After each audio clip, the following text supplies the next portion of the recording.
This is the Maya Artifact episode number 1359.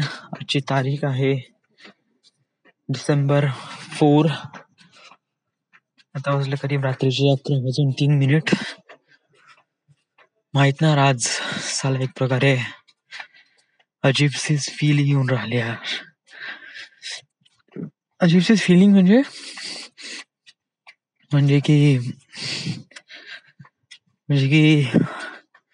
असं वाटून राहिलं का माझी नियत खराब झाली. व्हॉट यू मीन नियत खराब झाली?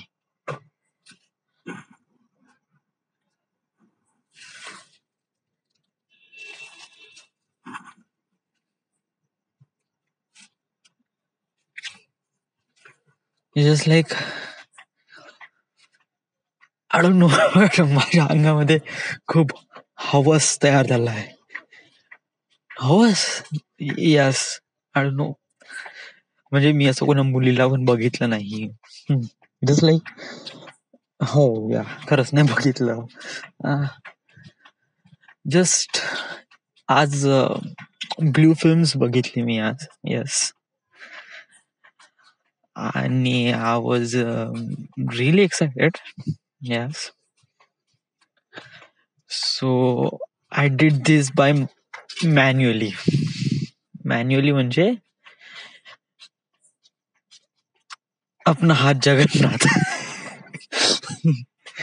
सो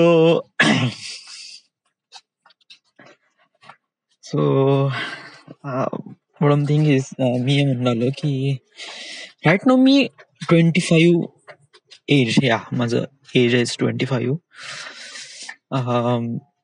मी या वयाचा आहे की या वयात मी एक यंग आहे. आणि यावेळेस मोस्ट ऑफ दी जण अशा परिस्थितीमधून गुजरतात. काही लोकांचं तर होऊन पण जाते, जे काही मुलींसोबत जे कॉन्टॅक्ट वगैरे, फिजिकल कॉन्टॅक्ट वगैरे. माझा अजूनपर्यंत नाही झाला.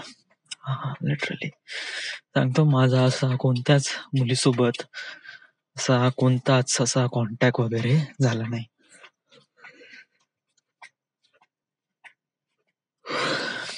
बट जस्ट लाईक आजचा आर्टिफॅक्ट एपिसोड खूप गंदा एपिसोड आहे. लिटरली सांगतो, कारण याच्यात खूप हवस भरून आहे आणि मी माझ्यातली खूप बेकारशी नियत याच्यामध्ये रेकॉर्ड करणार आहे. खूप बेकार म्हणजे जस्ट लाईक जो कोणी हा आर्टिफॅक्ट एपिसोड ऐकेल ना, जस्ट लाईक तो म्हणेल का भाऊ हा बलात्कारी पुरुष आहे. लिटरली एक वाईट व्यक्ती किंवा चोर वगैरे, बट बलात्कारी व्यक्ती म्हणजे डूड सच में. आणि एक प्रकारे आज खरंच एक प्रकारे मी बलात्कारी झालो आहे असं मला वाटत. सांगू, वेल माझा कोणा मुलीचा कॉन्टॅक्ट नाही झाला. फिजिकल तर कधीच नाही. कोणा मुलीला मी टच केला आहे आठवत पण नाही. येस, लिटरली सांगतो, आठवत पण नाही. आणि माझ्या लाईफ मध्ये कोणती मुलगी पण नाही आहे. येस,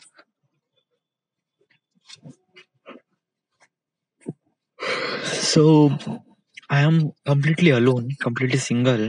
येस, आता माझ्या लाईफ मध्ये मुलगी का नाही आहे, किंवा माझ्या लाईफ मध्ये एक फ्रेंडची मुलगी राहील, एक फ्रेंड जे फिमेल आहे ती का नाही आहे, वाय?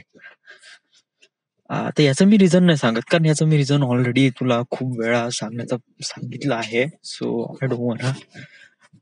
यस, बट आज मी मुलींच्या बॉडी बद्दल बोलणार आहे. बॉडी म्हणजे त्यांचं जे असते ना, बदन. Do you really think that the name is बदन? मादर चोदे बदन साला एवढा खतरनाक असते ना. जस्ट लाईक या वर्ड मध्ये किती हवस ये कौन बनता है ऐसे शब्द? बदन. You realising? मी माझा मोबाईल अजून जास्त तोंडाजवळ येऊन राहिलो, कारण आवाज कसा एक प्रकारे आला, एक प्रकारे कसं म्हणता येते, बदन मातर. सो मुलींचं जे बदन असते ना, ते इतकं इतकं गजब असते ना डूड, लिटरली मी सोच ही नाही सकता. आणि मुली मेंटेन ठेवते तशा, like they have a really nice body.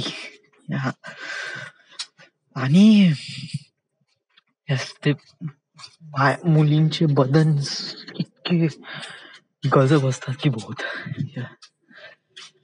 त्यांचे ते लंबे लंबे केस आणि त्यांचे ते सुडोल वक्षस्थल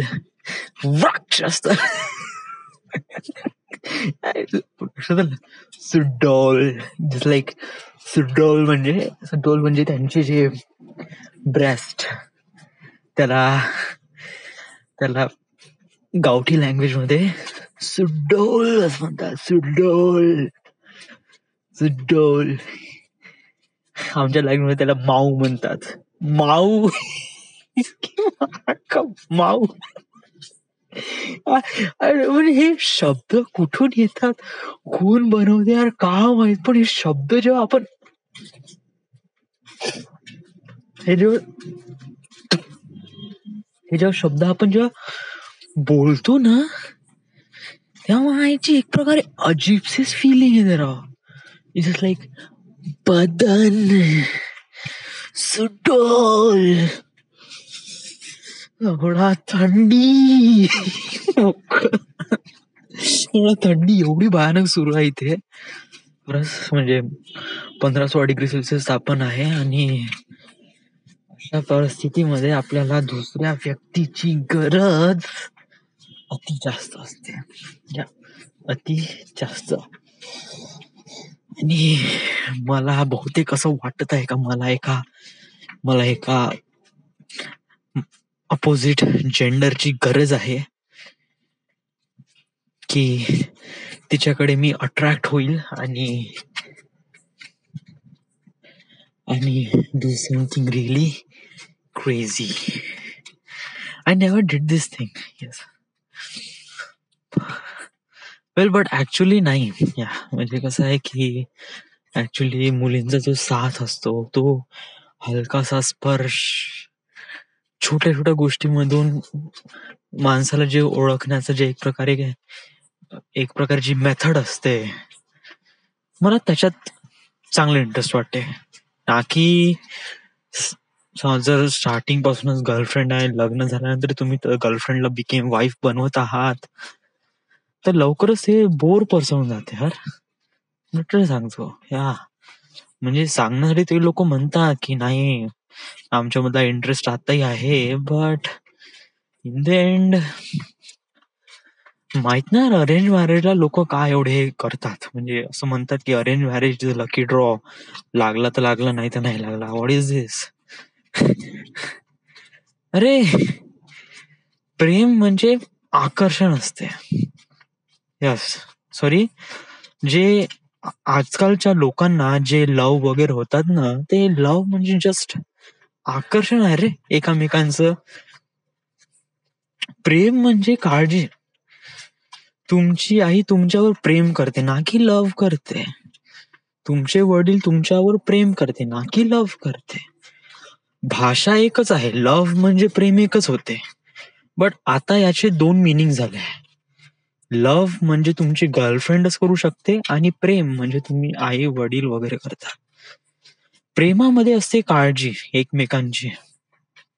आता ही काळजी म्हणजे काय? मेले बाबूने खाना खाया का, ही याला काळजी नाही म्हणत, याला अति म्हणते. यस.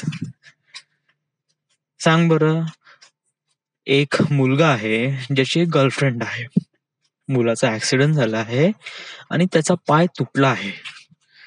राईट नाऊ त्याला भेटायला त्याची गर्लफ्रेंड आली आहे आणि याला हागायला लागली आहे.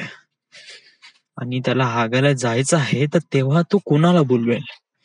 त्याच्या गर्लफ्रेंडला की त्याच्या वडिलांना? लिटरली तो त्याच्या वडिलांना बोलवेल, कारण वडील त्याच्यावर प्रेम करतात. समजा जर हेच गोष्ट तिला करायला लावली तर ऑफकोर्स स्टार्टिंगला करेल ती, या, बट तेवढ्या अॅक्युरेसी नाही करणार जेवढा वडील. लव्ह म्हणजे आकर्षण असते, आय थॉट तरी, येस. आणि प्रेम असते ही काळजी असते. अरेंज मॅरेज नंतर लोकांना असं वाटते का lucky draw, but that is not.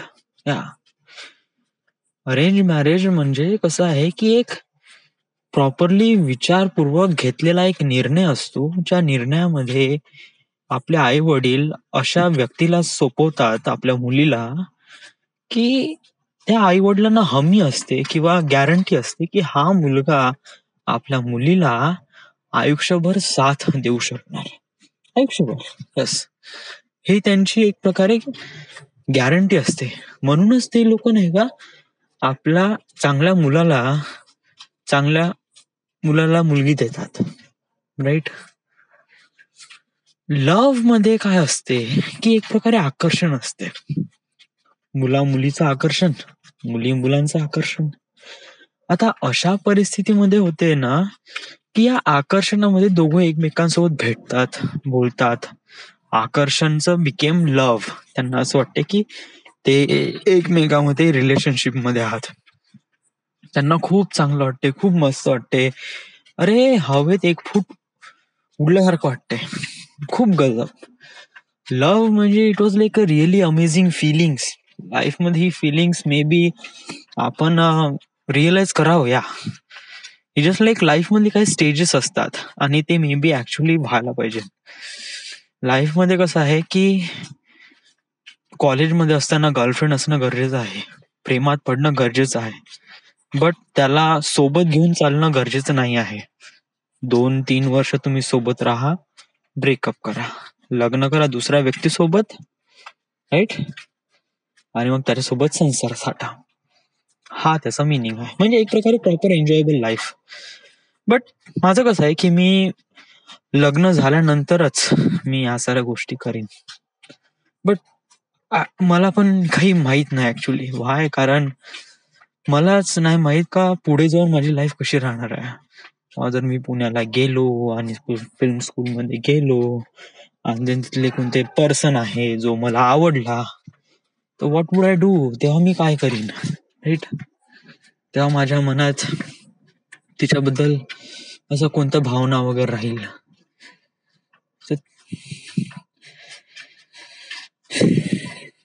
जर मी अट्रॅक्ट झालो तर वगैरे वगैरे पाहू. येस, म्हणजे माझं असं नाही, म्हणजे आय डोंट नो, मलाही नाही माहित राहू. म्हणजे कसं आहे, प्रेम हे कसं एक फिलिंग असते किंवा हे कसं एक अशी एक स्टेज असते ज्याला एक्सपिरियन्स केल्यानंतरच माहित पडते की हे किती किती अमेझिंग आहे किंवा किती चांगलं आहे किंवा किती वाईट आहे. या, इट वॉज लाईक की तुम्हाला गड्ड्यात पाण्यात उडी मारायची आहे, बट तुम्हाला माहित नाही का पाणी किती मोठं आहे. तुम्ही फक्त ऍझम्पशन लावू शकता की हा पाणी एवढं गहरं राहू शकते किंवा पाणी एवढं बोथट राहू शकते किंवा गरम किंवा थंड वगैरे वगैरे. बट याची फिलिंग अशी आहे ना का जोपर्यंत तुम्ही पाण्यात पडत नाही तोपर्यंत तुम्हाला माहीतच पडत नाही का त्याची आतमध्ये रुंदी किती आहे. So that is what I am talking about. या, प्रेम पण असंच असते, पाण्यात उडी मारली तेव्हाच माहित पडते की एक्झॅक्टली काय. तरी या, आय डोंट नो यार, माझ्या लाईफ मध्ये असं काही होईल वगैरे किंवा माझ्या लाईफ मध्ये कोणती मुलगी येईन वगैरे, बट लिटरली जेव्हा येईल तेव्हा येईल. बट राईट नाव माझ्या अंगात भरलेली आहे हवस, आणि ते बहुतच जास्त. लिटरली सांगतो, आज मी मूवी बघितला स्पेशल 26. या, नेक्स्ट टाइम मी हा आर्टिफॅक्ट एपिसोड बघीन तर आर्टिफॅक्ट एपिसोड हा स्टॉप करीन आणि हा पिक्चर बघीन किंवा हा सीन बघीन. आता मी सांगतो तो सीन बघ, ओके. या सीन मध्ये जेव्हा याला इंट्रोड्यूस केलं जाते, तो त्या कॅरेक्टरचं नाव काय यार, जो ऍक्च्युअल सीबीआयचा हेड असतो, त्या व्यक्तीला इंट्रोड्यूस केले जाते. तेव्हा तो व्यक्ती आपल्या लहान मुलाला कांद्यावर घेऊन स्कूल बसवर चढवतो आणि त्याच्यानंतर तो घरी येतो. तर तेव्हा त्याची बायको आहे की रखेल आहे, आय डोंट नो, बट ती रखेल टू इतकी हॉट. अरे मेरे बाप, फक्त विचार जरी केला ना, लिटरली तिचा जो चेहरा आणि तिची जी बॉडी माझ्या डोक्यामध्ये अशी प्रिंट झाली ना डूड, डूड जस्ट लाईक मैं देखते ही उसको या इतकी हवस, म्हणजे तिला पाहिल्या बरोबरच रे मेरे बाप मादर चोद. तिचे 2 शॉट आहेत तसेच सेम, एक इंट्रोड्यूसच्या वेळेस आहे त्या कॅरेक्टरला आणि एंड, सर्वात एंडला. येस, मे बी तुला इंट्रोड्यूस करायचा तो सीन प्रॉपर भेटला नसेल तर तू एंड, स्पेशल 26चा सर्वात एंड वरचा सीन बघ, सांगतो डेफिनेटली 101%, लिटरली खरंच तो बहुतच गजब आहे. ती मुलगी, अरे मेरे बाप, सुपर डुपर हॉट. आणि तिचे जे सलवार मधून हळूहळू निघालेले जे बूब्स आहे ना, अरे मेरे डूड, क्या माहीची कांड. एवढा हेपताना तो असा शिवदेशन हेपताना म्हणजे आय डोंट नो, म्हणजे मी लोकांना जेव्हा हे करतात तेव्हा मी ते प्रोसिजर एन्जॉय करतो, बट जेव्हा माझ्यासोबत असं काही होईल तेव्हा मी कशाप्रमाणे ट्रीट करेल मलाच नाही माहिती. या आय डोंट नो, कारण मला याची कोणती स्टँडर्ड पद्धत वाटत नाही, कुत्र्यासारखंच वाटते सगळं करणं ऍक्च्युली मध्ये. हा बघणं खूप खूप गजब वाटते, बट करणं व्हायची इल्ले इल्ले भाई बहन रुक, मेरी बॉडी से 2 foot keep away from me. So आजचा दिवस कसा गेला? आजचा दिवस का, सकाळी उठलो, ऑफिसला गेलो, it was like really amazing day. ऑफिसमध्ये मस्त काम करून आलोय, उशिराभर चाललं काम ह्या.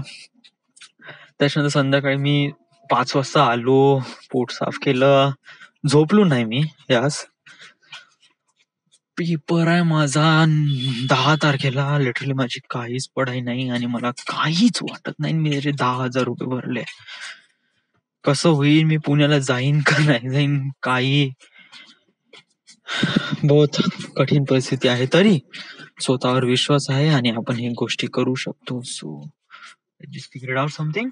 All right, so this is it, this is the end, this is the My Artifact episode number 1359. Right now we are at Nagpur, Maharashtra. Thank you.